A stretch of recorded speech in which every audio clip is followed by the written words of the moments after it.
Hello नमस्कार, जय हिंद। कैसे हैं आप लोग? मैं विनोद बिंदा आप लोगों का बहुत-बहुत स्वागत करता हूं दोस्तों। और आज हम पढ़ने वाले हैं एक नया चैप्टर उत्तर वैदिक काल, ठीक है? तो इसके पहले 8 या 9 चैप्टर में हमने ऋग वैदिक काल के बारे में बहुत ही डीपली ढंग से देखा था, है ना? तो आज से उत्तर वैदिक काल देखेंगे और इसका भी 8 या 9 चैप्टर आएगा। यानी टोटल वैदिक काल का जो है ये 18 या 19 चैप्टर में पूरी तरह से कंप्लीट हो जाएगा, ठीक है? तो जितना हो सके नोट्स बनाइए, आप खूब रिवीजन करिए, है ना? सफलता का यही मंत्र है, रिवीजन। आप जितना ज़्यादा रिवीजन कर सकें। तो आइए आज देखते हैं उत्तर वैदिक काल और एक नए जोश और एक नए उमंग के साथ पढ़ने वाले हैं। उत्तर वैदिक काल और ये आपका है चैप्टर 9, है ना? चैप्टर 9 उत्तर वैदिक काल। देखिए उत्तर वैदिक काल का जो समय पीरियड है वह 1000 बीसी से लेकर के 600 बीसी है। इसके पहले हमने देखा कि जो ऋग्वैदिक काल का समय है वह 1500 बीसी से लेकर के 1000 बीसी तक था, ठीक है? और अब उत्तर वैदिक काल का समय कितना होगा? 1000 बीसी से लेकर के 600 बीसी, ध्यान दीजिएगा। तो उत्तर वैदिक काल की जो शुरुआत है वह लोहे की खोज के साथ हुई। ऐसा माना गया कि जो लोहे की खोज हुई वह 1000 बीसी के आसपास हुई और जैसे लोहे की खोज हो गई वैसे ही उत्तर वैदिक काल की शुरुआत हो गई, है ना? तो ध्यान दीजिएगा, जो लोहे की खोज हुई थी वह उत्तर वैदिक काल में हुई थी, है ना? और इस लोहे की खोज से पूरे उत्तर वैदिक काल के लोगों का दिनचर्या ही बदल दिया, है ना? उनकी आर्थिक स्थितियां बदल दी, ठीक है? जैसे देखिए इसमें क्या हुआ कि अब लौह तकनीक का विकास हो गया, लोहे के मिलने से लौह तकनीक का विकास हो गया। उसके बाद कृषि उत्पादन में वृद्धि होने लगी, अधिशेष उत्पादन होने लगा, यानी खाने पीने के बाद भी बचने लगा। कृषि उत्पादन में वृद्धि कैसे हुआ? देखिए, जब इनको लोहा मिल गया तो ये लोहे से लगे खेती बाड़ी करने, है ना? यानी खुदाई उदाई का काम करने लगे, क्योंकि देखिए भाई लोहा नहीं रहेगा ना तो आप लकड़ी से पत्थर से आप जमीन को कितना खोदेंगे? नहीं कर पाएंगे, बड़ा मुश्किल हो जाएगा।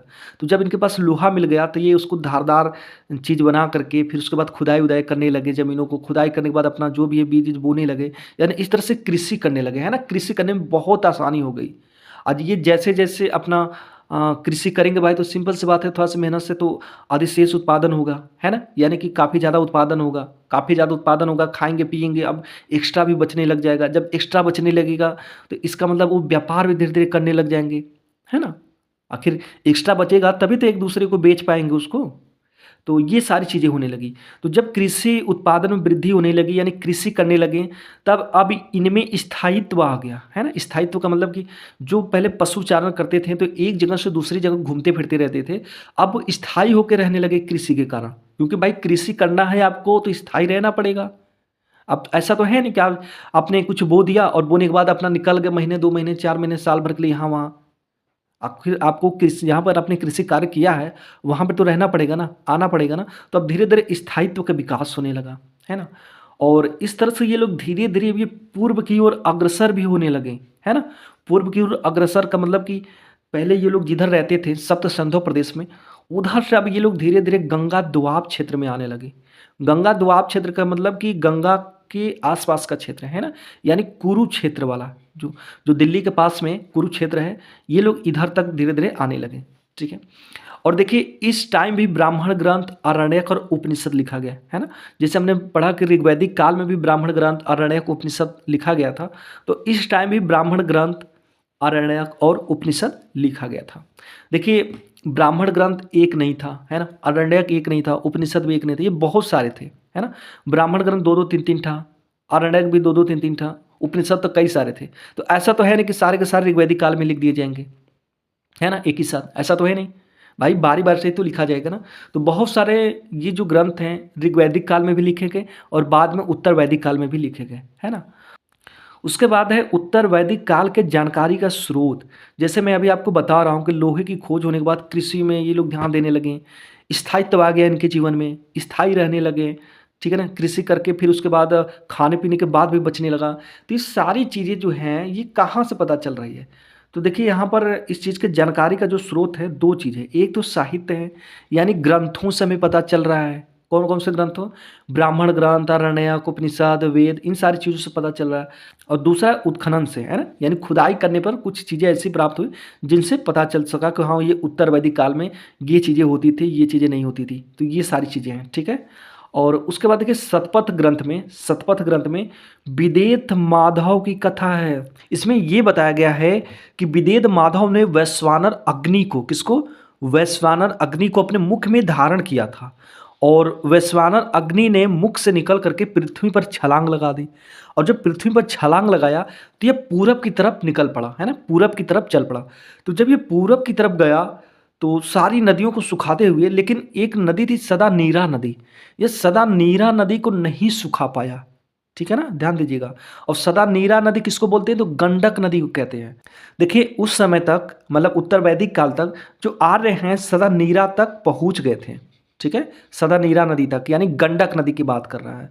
और उत्तर वैदिक काल में आर्यों की पूर्व में अंतिम सीमा थी। देखिए ऋग्वैदिक काल में हमने पढ़ा था कि जो आर्य हैं ये अंग और मगध राज्यों को सुदूरवर्ती प्रदेश बताते थे, यानी दूर के प्रदेश बताते थे, है ना। लेकिन उत्तर वैदिक काल में जो आर्य हैं ये गंडक नदी तक पहुंच गए, और यहीं पूरब में इनकी अंतिम सीमा थी, गंडक नदी तक। ठीक है, देखिए जो ऋग्वैदिक आर्य थे, है ना, यानी ऋग्वैदिक काल में ये लोग ब्रह्मावर्त तक आए, है ना, यानी सप्त सिंधु प्रदेश में रहते थे। फिर उसके बाद जस्ट अपने बगल में ही ब्रह्मावर्त प्रदेश है, वहां तक ये लोग सीमित हो गए। ब्रह्मावर्त किसको बोलते हैं, सरस्वती और द्विशदती नदियों के बीच का पवित्र भाग, है ना, तो ध्यान दीजिएगा। लेकिन जब उत्तर वैदिक काल आया तो ये उत्तर वैदिक आर्य जो हैं ये ब्रह्मर्षि देश में पहले आए, है ना, यानी गंगा यमुना दोआब क्षेत्र, यानी कुरु क्षेत्र वाला हिस्सा बता सकते हैं। फिर उसके बाद धीरे धीरे ये मध्य देश पर इन्होंने अधिकार कर लिया। ठीक है, और ये मध्य देश ही आर्यों का केंद्र बिंदु बन गया। ठीक है, मध्य देश किसको बोलते हैं, तो हिमालय और विंध्य पर्वत के बीच के भाग को बोलते हैं, है ना, हिमालय और विंध्य पर्वत के बीच का भाग, यानी कि उत्तर प्रदेश की बात हो रही। तो इन्होंने आकर के उत्तर प्रदेश में अपना कब्जा जमा लिया। देखिए गंडक नदी यानी सदा नीरा नदी इन आर्यों की पूर्वी सीमा थी, और विंध्य पर्वत, ये जो विंध्य पर्वत है ये आर्यों की दक्षिणी सीमा थी, है ना, आर्यों की दक्षिणी सीमा थी। तो गंडक नदी इनकी पूर्वी सीमा थी और विंध्य पर्वत दक्षिणी सीमा। देखिए गंडक नदी के बाद उधर जो अंग है, मगध है, इसको ये लोग सुदूरवर्ती प्रदेश के रूप में बताते थे, है ना। और वेदों में आपके रेवा नदी का भी उल्लेख है। तो विंध्य पर्वत के दक्षिण में भी ये लोग जा चुके थे, पता कर चुके थे, है ना। लेकिन इनका जो मुख्य केंद्र था वह उत्तर प्रदेश हो चुका था, हिमालय और विंध्य पर्वतों के बीच में, है ना। देखिए सदा नीरा नदी यानी गंडक नदी के पूर्व में स्थित अंग और मगध के क्षेत्र अभी भी आर्य संस्कृति से बाहर थे, है ना, ध्यान दीजिएगा इसको। और देखिए अथर्ववेद में अंग और मगध को सुदूरवर्ती प्रदेश के रूप में बताया गया है। ये आर्य लोग इन्होंने बताया कि जो अंग और मगध ये दूर के प्रदेश हैं, और यहाँ के रहने वाले लोगों को व्रात्य, मृगवाज, अदेव आदि नामों से ये लोग पुकारते थे। कौन, आर्य लोग। व्रात्य का मतलब क्या होता है, जो वैदिक व्रतों का पालन न करे, है ना, यानी ये जो भारत के लोगों की बातें कर रहा है ना, जो पहले के यहाँ से मूल निवासी थे, जो भारत के मूल निवासी थे उनकी बातें कर रहे हैं। क्योंकि जो वैदिक व्रतों का पालन भाई ये कैसे कर सकते हैं, ये आर्य लोग करते थे ना। तो सिंपल सी बात है, यहाँ के लोग उसके बारे में, उस संस्कृति के बारे में नहीं जानते थे, तो कैसे कर लें, है ना।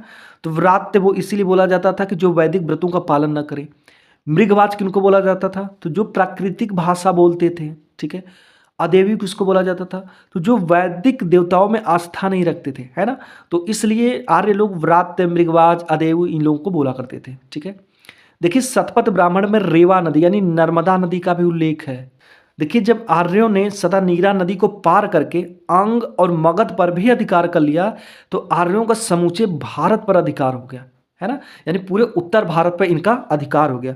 और फिर इसी उत्तर भारत को इन्होंने एक नाम दिया आर्यावर्त, है ना, आर्यावर्त। इन्होंने अपने उस अधिकार वाले क्षेत्र को आर्यावर्त नाम दिया। और ये आर्य लोग जो थे सबसे पहले सप्त सिंधु प्रदेश को छोड़ करके ब्रह्मावर्त प्रदेश में आए, यानी सरस्वती और द्विशदती नदियों के बीच के भाग में। फिर उसके बाद ब्रह्मर्षि देश आए, यानी गंगा यमुना दोआब यानी कुरुक्षेत्र वाला हिस्सा। फिर उसके बाद मध्य देश में आए, यानी हिमालय और विंध्य पर्वत क्षेत्र। तो ये सारी चीज़ें याद रखिएगा। ब्रह्मावर्त किसको बोलते हैं, ब्रह्मर्षि देश किसको बोलते हैं, मध्य देश किसको बोलते हैं, क्योंकि एग्जाम में पूछ चुका है। तो दोस्तों ये आपका चैप्टर समाप्त हो गया। ठीक है, तो इसी पे वीडियो स्टॉप करते हैं। ध्यान रखिएगा आप लोग। जय हिंद, नमस्कार।